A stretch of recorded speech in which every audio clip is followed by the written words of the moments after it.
Ustadz, apa perbedaan jamak dan qasar? Apakah setiap sholat bisa dijamak dan dikosor? Jazakallah khairan. Jamak itu artinya mengumpulkan sholat. Qasar itu artinya memendekkan sholat. Jamak itu bisa dilakukan karena kondisi. Orang dalam kondisi hujan lebat, salat maghrib ke masjid, tahu-tahu hujan lebat, imam boleh menjamak sama isya tanpa qasar. Karena qasar ini kekhususan musafir. Dan yang dikosor cuma sholat yang 4 rakaat. Karena anak pernah jamaah dulu waktu masih sekolah di Madinah liburan, kita naik bus dari Jakarta ke Jember. 24 jam kita naik bus. Di jalan kita berhenti sholat maghrib isya. Ada orang yang mau sholat, kita ngomong jamaah mas, kata, iya. Sholat maghrib waktu itu. Qasar ya? Anda ngomong iya. Anda pikir 3, 2 kan? Maghribnya dikosor sama dia jemaah. Anda ngomong, Bapak kok maghribnya 2 rakaat loh? Tadi kan saya sudah sampaikan dikosor, kata dia.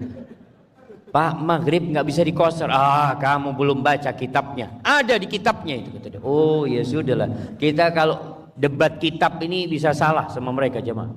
Seperti itu. Ingat yang dikosor itu hanya sholat yang 4 rakaat. Kemudian yang bisa dijamak itu zuhur sama asar, maghrib sama isya. Dan tidak harus dijamak qasar musafir. Kalau dia memang kondisinya sedang santai, ya udah dia qasar saja, nggak perlu dijamak. Zuhurnya 2 rakaat, asarnya 2 rakaat, isyanya 2 rakaat. Tapi kalau kondisinya enggak, Ustaz, ana dalam perjalanan dan capek mau dijamak, silahkan.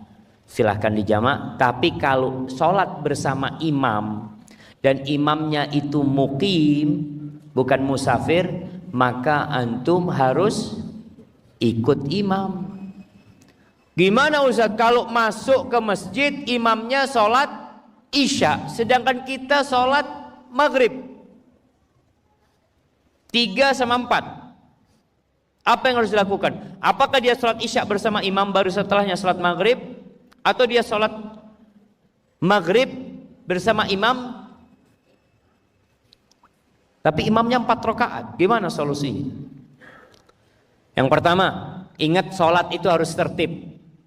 Jadi jamak takhir itu artinya mengakhirkan waktu maghrib di waktu isya, bukan mengakhirkan sholat maghrib setelah isya. Sebagian ulama berpendapat mengatakan nggak sah. Ada yang mengatakan tidak sah kalau antum sholat maghrib setelah isya, karena tertibnya maghrib dulu baru isya. Maka gimana kalau imamnya sholat isya, antum masuk bersama imam niat sholat maghrib, tapi ketika imam di rakaat ketiga dia bangkit, antum duduk menunggu imam salam, salamnya bareng imam. Atau yang kedua, boleh niat mufaraqah, niat berpisah dari imam di rakaat ketiga. Karena kalau antum sholat maghrib 4 rakaat nggak sah sholat antum. Maghrib tetap 3 rakaat. Barakallahu fikum.